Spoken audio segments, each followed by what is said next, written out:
Hello guys, today is the day one of the Selenium course conducted by Quality Software Technology. Let me brief introduce our institute. I am currently working here at Quality Software Technology. We provide various IT courses and offer 100% placement assistance to our student. If you have any question or need more detail, you can visit our site anytime. Okay, so let's start with the introduction of Selenium. Okay.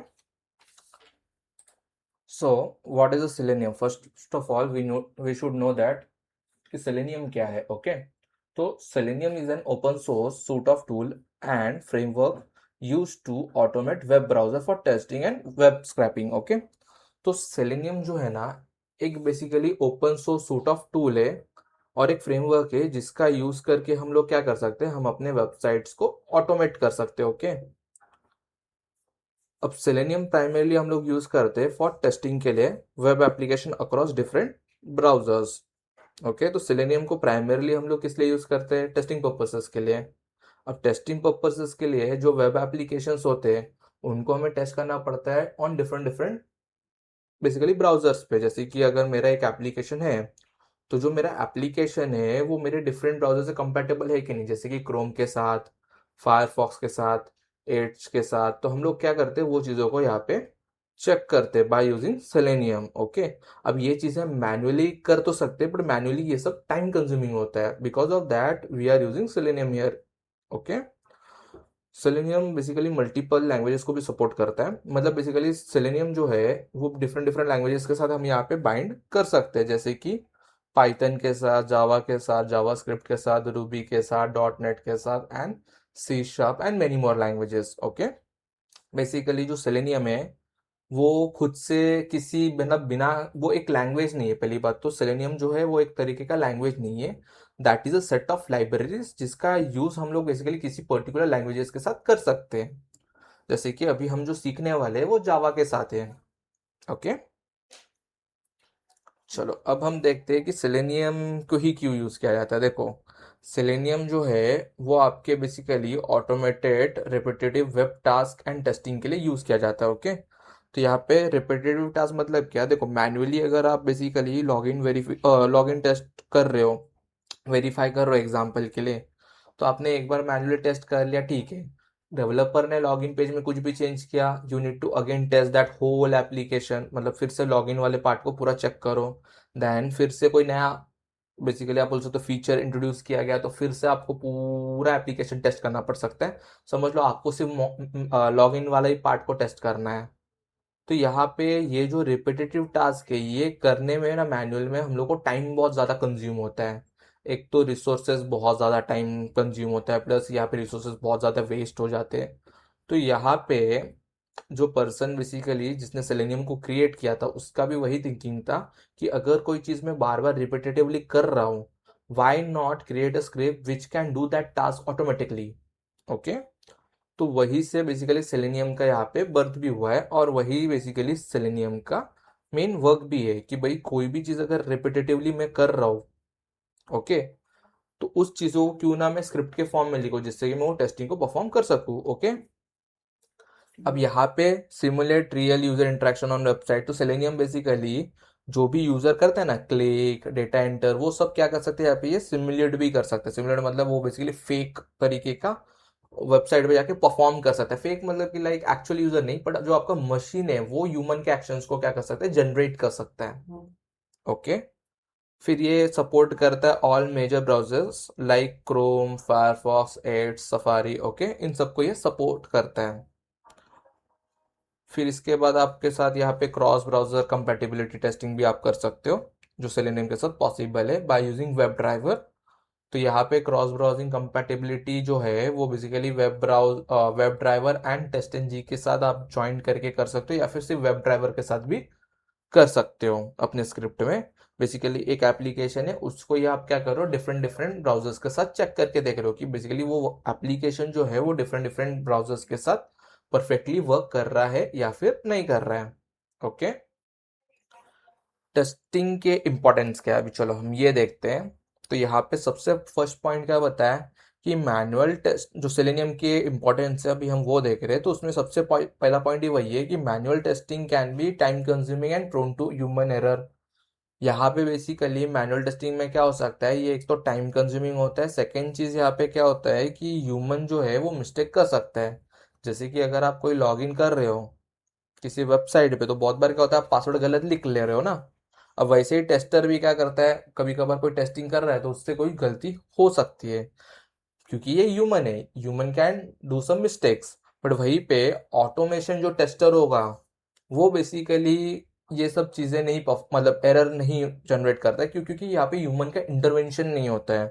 तो जो automation है वो क्या करता है, test को execute करता है quickly and accurately.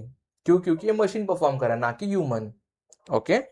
Second point क्या है यहाँ पे, मल्टीपल लैंग्वेजेस सपोर्ट करता है अपना सेलेनियम। सेलेनियम जो है वो सिर्फ और सिर्फ जावा या फिर सिर्फ और सिर्फ जावा स्क्रिप्ट या सिर्फ और सिर्फ पाइथन सपोर्टेड नहीं है। मतलब वो किसी भी लैंग्वेज पे डिपेंड नहीं करता है, वो बेसिकली एक इंडिपेंडेंट लैंग्वेज पे आता है। मतलब ये एक लाइब्रेरी है जो बेसिकली किसी भी लैंग्वेज के साथ सपोर्टेबल है। ओके। थर्ड पॉइंट में क्या होता है कि बेसिकली मल्टीपल ब्राउजर सपोर्ट करता है, जैसे कि हमने एज पर पहले डिस्कस कर लिया है कि बेसिकली जो सेलेनियम है वो डिफरेंट डिफरेंट ब्राउजर्स को सपोर्ट करता है। Fourth point, reusability of test script. Okay. तो बेसिकली इसका मतलब क्या है, रियूजेबिलिटी ऑफ टेस्ट स्क्रिप्ट का इसका मतलब क्या, आपने एक बार लिख दिया, आप उसको बार बार यूज करो, आपको बार बार नया नया क्रिएट करने की जरूरत नहीं है। हाँ, सिर्फ आपको उसको मेंटेन करना पड़ता है। ओके। फिर यहाँ पे पैरेलल टेस्टिंग हम कर सकते हैं विद टेस्ट एनजी टूल के साथ। पैरेलल टेस्टिंग मतलब क्या है कि मेरे पास अगर 1000 टेस्ट स्क्रिप्ट है, तो 1000 टेस्ट स्क्रिप्ट को परफॉर्म करने के लिए मैं एक एक करके तो नहीं कर सकता, क्योंकि अगर मैं एक एक करके करूंगा तो समझ लो मुझे 20 घंटे लगेंगे। वही अगर मैं जहाँ पे एक एक करके कर रहा हूँ, वही मैं अगर 10-10 करके करूँ तो पैरेलली, मतलब 10 जन से कराओ तो वो फटाफट होता है। सेम ऑटोमेशन में वैसा ही है कि बेसिकली यही टेस्टिंग जब एक हो करेगा तो उसको टाइम लगेगा, पर वही अगर 10 जन करेगा तो फटाफट होगा। तो वही टेस्ट एनजी जो है, अपने पास एक टेस्ट एनजी करके टूल होता है जो बेसिकली पैरेलल टेस्टिंग को यहाँ पे इनेबल कर देता है, जिसकी वजह से हम लोग क्या कर सकते हैं, एक ही सिस्टम के अंदर मल्टीपल टेस्ट को परफॉर्म कर सकते हैं। ओके। अब यही जो सेलेनियम है ये इजीली इंटीग्रेट हो सकता है बाय CI/CD टूल के साथ। ओके। CI/CD मतलब continue integration and continue development pipeline के साथ। बट उसको इंटीग्रेट करने के लिए हम लोग को यहाँ पे प्रोजेक्ट भी सिलेक्ट करना पड़ता है। तो हम लोग यहाँ पे प्रोजेक्ट सिलेक्ट करते हैं एज अ मेवन प्रोजेक्ट, क्योंकि मेवन प्रोजेक्ट जो है वो इजिली इंटीग्रेटेबल है बाय सीडी पाइपलाइन और CI/CD पाइपलाइन। ओके। चलो, इसके बाद हम देखते हैं कंपोनेंट ऑफ सेलेनियम। सेलेनियम के क्या क्या कंपोनेंट्स है। तो सेलेनियम के बेसिकली यहाँ पे 4 कंपोनेंट्स है। एक सेलेनियम आईडी, दूसरा सेलेनियम आरसी है, तीसरा सेलेनियम ग्रेड है, and fourth one is selenium web driver. तो यहाँ पे selenium ID, selenium RC, selenium grade and selenium web driver जो है, इससे हम लोग सूट ऑफ टूल्स बोलते हैं। क्यों? क्योंकि यहाँ पे मल्टीपल क्या है, टूल्स अवेलेबल। मतलब बेसिकली आप बोल सकते हो मल्टीपल टूल्स है। अब इसमें से जो आईडी है ये बेसिकली क्या होता है, एक तरीके का एक्सटेंशन होता है। ओके। एक्सटेंशन मतलब एक तरीके से बोल सकते हो प्लगइन, जैसे हम ब्राउजर्स में एक्सटेंशन ऐड करते हैं ना, वैसा ही होता है। अब ये क्या करता है, जो भी यूजर ब्राउजर में करता है ना वो चीजों को ये क्या करता है, रिकॉर्ड करता है आईडी। ओके। सेलेनियम आरसी आज के टाइम पे डिक्रेट कर दिया गया है, डिप्रिकेट कर दिया गया है, बट स्टिल सेलेनियम आरसी का जो अपग्रेड वर्जन है हम वो यूज करें, जो कि क्या है, सेलेनियम वेब ड्राइवर। तो selenium RC was build to automate the testing of web application by simulating user interaction. तो सेम सेलेनियम आरसी को भी बेसिकली उसलिए बनाया गया था जहां पे बेसिकली वेब एप्लीकेशन को आप क्या कर सकते हो, सिमुलेट कर सकते हो, जो यूजर ह्यूमन करते इंटरेक्शन वही चीज आप बेसिकली यहाँ पे भी परफॉर्म कर सकते थे ऑन डिफरेंट प्लेटफॉर्म्स के साथ, ब्राउजर्स के साथ एंड प्लेटफॉर्म्स में।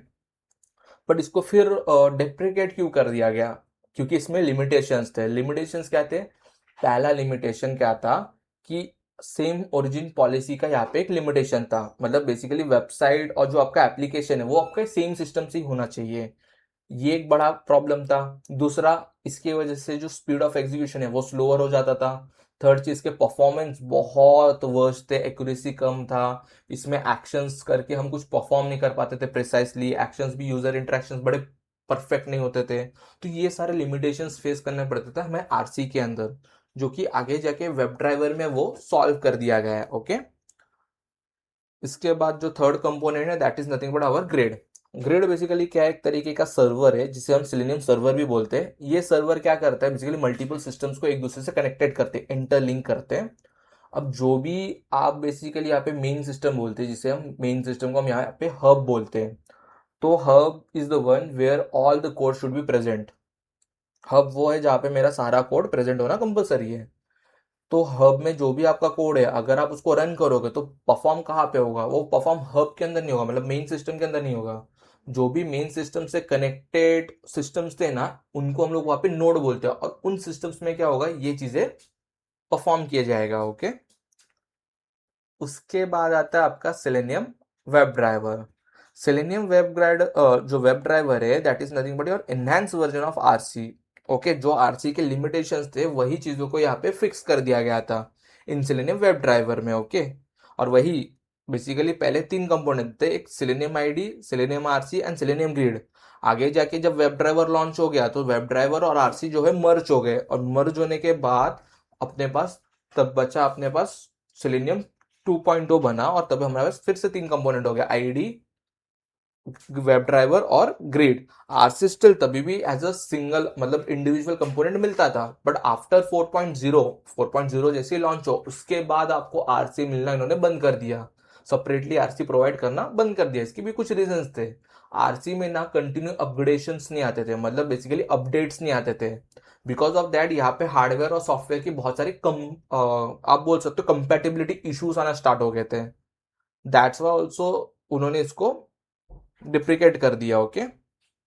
तो ये वन ऑफ द कुछ रीजन है जो आरसी को डिप्रिकेट भी कर दिया गया, और उसके बदले हम आज के टाइम पे उसका एनहांस वर्जन यूज करते हैं जो कि है सेलेनियम वेब ड्राइवर। ठीक है। अब हम क्या करेंगे, यहाँ पे सेलेनियम को हमारे आईडी के प्रोजेक्ट में कैसे ऐड ऑन करेंगे हम वो देखेंगे। ओके। अब यहाँ पे जो मैं आईडी यूज कर रहा हूँ वो आपका इक्लिप्स है। आप यहाँ पे चाहो तो और भी डिफरेंट डिफरेंट आईडीज यूज कर सकते हो, जैसे कि इंटेलिजेड यूज कर सकते हो। ओके, इंटेलिजेड का आईडी यूज कर सकते, मतलब जेटब्रेन्स वालों का इंटेलिजेड यूज कर सकते हो, वीएस कोड यूज कर सकते हो, बट हम यहाँ पे इक्लिप्स ले रहे। इक्लिप्स लेने का रीजन क्या है, फर्स्ट बिगनर फ्रेंडली है।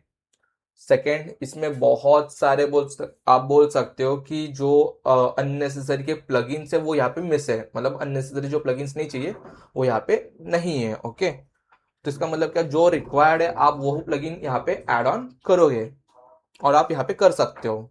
यहाँ पे इक्लिप्स मार्केट प्लेस से आप उनको डाउनलोड करके इंस्टॉल कर सकते हो। ओके। तो चलो अभी हम आगे बढ़ते हैं इक्लिप्स की ओर। ठीक है। तो इक्लिप्स में मैं क्या करूँगा, सबसे पहला एक प्रोजेक्ट क्रिएट कर रहा हूँ। ओके। तो प्रोजेक्ट कैसे मैं क्रिएट करूँगा, फाइल, न्यू, और यहाँ पे जा रहा हूँ प्रोजेक्ट्स पे। ओके। मुझे को प्रोजेक्ट जो क्रिएट करना है वो मैवन नहीं है, अभी के लिए हम मैवन प्रोजेक्ट नहीं देखेंगे, हम लोग अभी इनिशियल बेस प्रोजेक्ट देखेंगे जो कि जावा प्रोजेक्ट है। तो मैं यहाँ पे प्रोजेक्ट क्रिएट कर रहा हूँ, जावा प्रोजेक्ट, और मैंने नेक्स्ट किया। प्रोजेक्ट का नाम मैं दे रहा हूँ अभी के लिए, फॉर एग्जाम्पल के लिए ऑटोमेशन।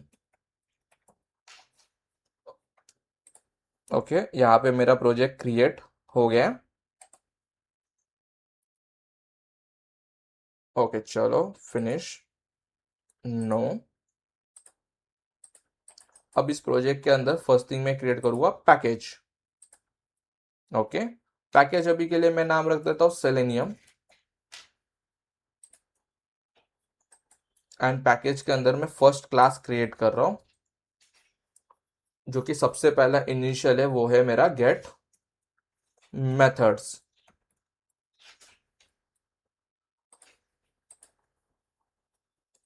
ओके चलो, अब यहाँ पे मैंने क्लास सब बना लिया है। अब यहाँ पे जो प्रोजेक्ट बना जावा पे बना है, तो जावा का मेरे को लाइब्रेरी मिलेगा, बट यहाँ पे कहीं पे भी अभी सेलेनियम राइट नाउ प्रेजेंट नहीं है। तो उसके लिए मेरे को सेलेनियम अगर परफॉर्म करना है तो मुझे उसके लिए क्या करना पड़ेगा, सेलेनियम के जो लाइब्रेरीज है वो ऐड करने पड़ेगी, मतलब डिपेंडेंसीज।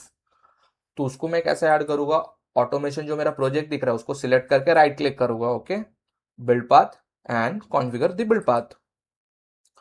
ओके, इसके बाद बेसिकली बिल्ड पाथ ओपन होगा जहां पे मेरा पूरा प्रोजेक्ट बिल्डिंग रिलेटेड चीजें मिलता है। वहां पे जाके मैं बोलूंगा मुझे एक लाइब्रेरी ऐड करना है, लाइब्रेरी पे क्लिक करके, और वो लाइब्रेरी में क्या करूंगा, एक्सटर्नली ऐड करूंगा by clicking on class path. Okay, class path पे क्लिक किया, उसके बाद मैं करूंगा ऐड एक्सटर्नल जार फाइल्स, क्योंकि ऑब्वियसली सेलेनियम के फाइल्स जो है वो हम लोग ने एक्सटर्नली डाउनलोड किया ना, तो वो एक तरीके का एक्सटर्नल रिसोर्स हो गया। तो हम क्या करेंगे, अभी ये एक्सटर्नल रिसोर्स को ऐड कर रहे हैं। ओके, तो क्लिक किया ऐड एक्सटर्नल रिसोर्स। उसके बाद जहां पे भी आपने डाउनलोड करके सेलेनियम की फाइल्स को रखा है उधर जाओ, और वहां पे जाके सेलेनियम के सारे जार फाइल सिलेक्ट करके ओपन कर दो। ठीक है, अप्लाई एंड क्लोज। तो यहाँ पे आपके सेलेनियम सारे ऐड हो गए। ओके, चलो अभी मैं यहाँ पे सेलेनियम ऐड हुआ है कि नहीं कंफर्म कैसे करूँगा। देखो, कंफर्म करने के लिए मेरे पास एक बेसिकली कोड है, वो है न्यू क्रोम ड्राइवर। बेसिकली अगर आपके इसमें इंस्टॉल हो जाता है सेलेनियम प्रॉपरली, तो आपको एक क्रोम ड्राइवर करके या फिर फायरफॉक्स ड्राइवर करके एज ड्राइवर करके दिखना चाहिए। ये जो ड्राइवर्स है they are nothing but communicating with your browsers के साथ। ओके, क्योंकि ब्राउजर के साथ डायरेक्ट मेरा स्क्रिप्ट कम्युनिकेशन सेलेनियम में नहीं कर सकता, तो सेलेनियम में कम्युनिकेशन कैसे होता है, तुम्हारा जो स्क्रिप्ट है वो कम्युनिकेट करता है विथ योर ड्राइवर्स के साथ, and driver will communicate with your browser के साथ। ओके, सो अभी यहाँ पे मैंने ड्राइवर कॉल किया, मतलब मैं यहाँ पे इसको बता रहा हूँ ड्राइवर को कि तुम्हें क्या करना है, ब्राउजर को लॉन्च करना है, you need to launch an browser. So अगर मैं यहाँ पर रन करूँ तो देखना अब क्या होगा, मेरा क्रोम ब्राउजर यहाँ पे लॉन्च होगा। ओके, देखो लॉन्च हो गया। लॉन्च होने के बाद यहाँ पे लॉन्चिंग के टाइम पे लिखा भी आएगा Chrome is been control by automated test software.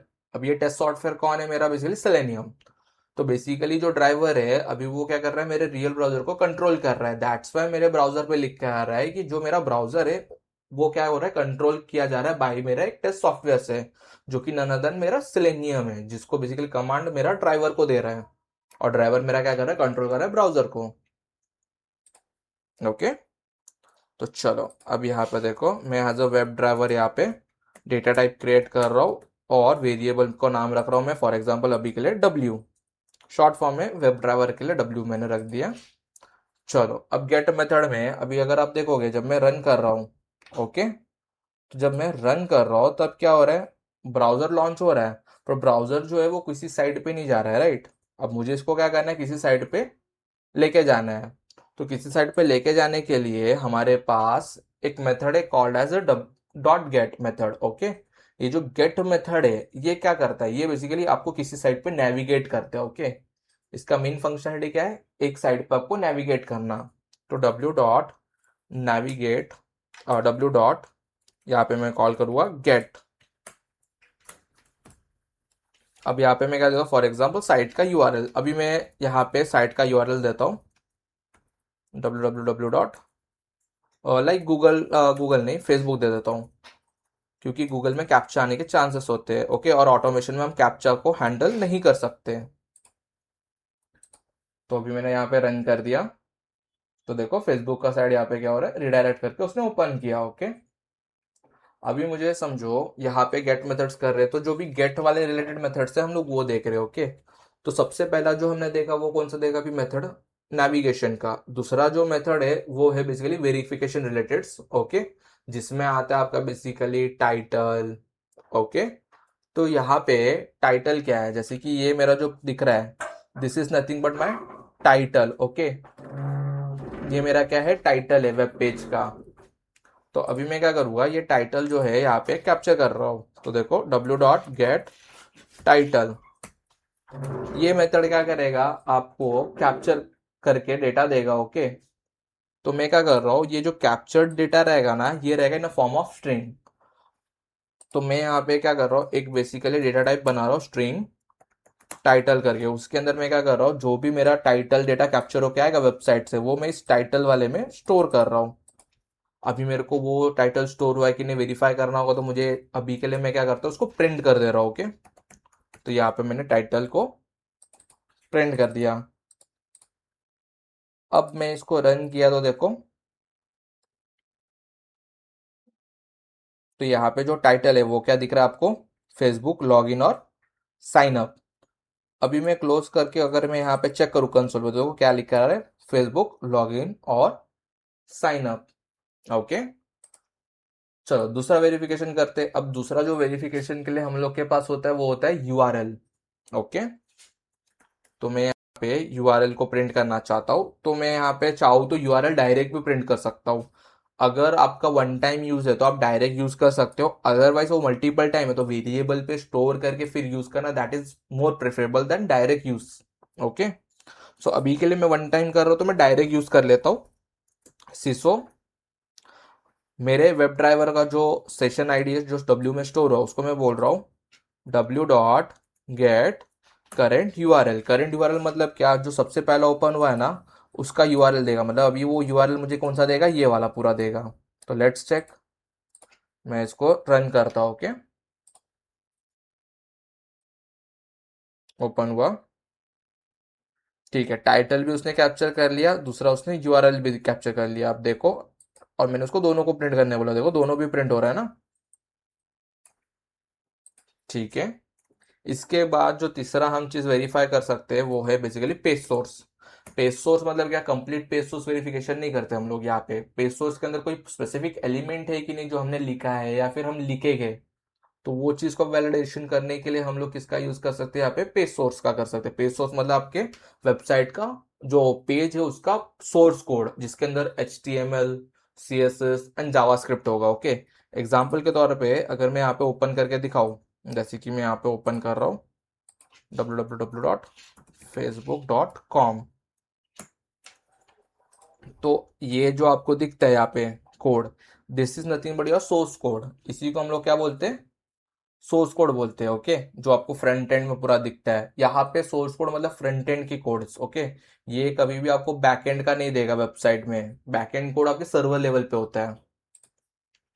चलो अब यहाँ पे देखो, और वो सिर्फ बैकएंड सर्वर वालों को ही पता रहता है कि बैकएंड में क्या कोड लिखा गया है। ओके, तो यहाँ पे अभी W dot gate page source, अभी मैं यहाँ पे अगर रन करूँ तो ये क्या करेगा, पहले तो title will get capture and then print. Okay, URL will get capture and print, same goes for page source will capture and get print. तो अभी अगर मैं क्लोज करूँ तो देखो यहाँ पे मेरे को पेज सोर्स भी दिख रहा है, जो मेरा सोर्स कोड है, HTML लैंग आईडी मेरा फेसबुक सेम जैसे हमने यहाँ पे देखा था एच पे। अगर मैं एच वाला ओपन करूँ, सेम इंस्पेक्ट करूँ और एकदम टॉप पे स्क्रॉल कर दूँ, देखो आईडी फेसबुक एग्जैक्ट सेम वैसे का वैसा ही है, क्लास ब्लैंक। ओके, ये तो दूसरा हो गया। तीसरा क्या है, हर एक ब्राउजर के टैब का ना एक आईडी होता है, जैसे कि इस ब्राउजर का जो ये वाला टैब ओपन है ना फेसबुक वाला जहाँ पे ये है, अगर मैं एक नया टैब ओपन करूँ तो ये एक अनदर टैब होगा, तो हर एक टैब का क्या होता है, एक अपना यूनिक आईडी होता है। ओके, जितने बार आप ओपन करोगे रन करोगे हर एक का आपको क्या मिलेगा, हमेशा यूनिक आईडी मिलेगा। तो वो आईडी आप कैसे कैप्चर करोगे, सेम हमारे पास एक मेथड है that is your W dot gate window handle. तो ये जो विंडो हैंडल है दैट इज नथिंग बट ये आपके टैब का आईडी देता है। ओके, तो अभी अगर मैं रन करूँ तो मुझे अभी क्या आउटपुट में मिलेगा, मेरे बेसिकली क्रोम ब्राउजर के टैब का आईडी। तो देखो मैंने यहाँ पे क्लोज किया, ये जो नीचे आपको दिख रहा है that is nothing but your tab ID. अब जितने बार भी आप रन करोगे हमेशा आपको यूनिक टैब आईडी मिलेगा, कभी भी आपको सेम टैब का आईडी नहीं मिलता है। ओके, आपको हमेशा क्या मिलेगा, एक यूनिक टैब का आईडी, मतलब ये टैब और कोई पिछला दूसरा ओपन हुआ टैब दोनों भी अलग अलग टैब है। ओके, जैसे होता है ना कि हर एक पर्सन को एक अलग अलग रोल नंबर असाइन किया जाता है टू आइडेंटिफाई कि हाँ ये पर्सन और ये पर्सन अलग पर्सन है, सेम यहाँ पे हर एक टैग को क्या दिया जाता है, एक आईडी क्रिएट करके जनरेट करके प्रोवाइड किया जाता है, और हर एक आईडी जो होता है वो एक दूसरे से हमेशा यूनिक होता है। Okay, so this is all about your gate method. Okay, okay, that's all for guys. आज के लिए फिर हम लोग यहीं पे सेशन को रोक सकते हैं। तो ये आपका डे वन का पूरा कंसेप्ट है। ओके, डे वन में हमने क्या क्या देखा, एक बार मैं फिर से आपको बता देता हूँ हमने क्या क्या देखा। पहले हमने देखा बेसिकली सेलेनियम क्या है, सेलेनियम क्यों यूज करते हैं, क्या सेलेनियम की इंपॉर्टेंस है। ओके, फिर सेलेनियम के कंपोनेंट्स क्या है। उसके बाद हमने बेसिकली क्या देखा, बेसिकली हमने देखा कि हम आईडी कौन सा यूज कर रहे हैं। ओके, आईडी में सेलेनियम कैसे ऐड करते हैं। फिर हमने स्टार्ट किया प्रोजेक्ट क्रिएशन, मतलब प्रोजेक्ट प्रोजेक्ट क्रिएशन किया, वो सब किया। उसके बाद हमने गेट मेथड्स देखा। Okay, so that's all guys, thank you for listening.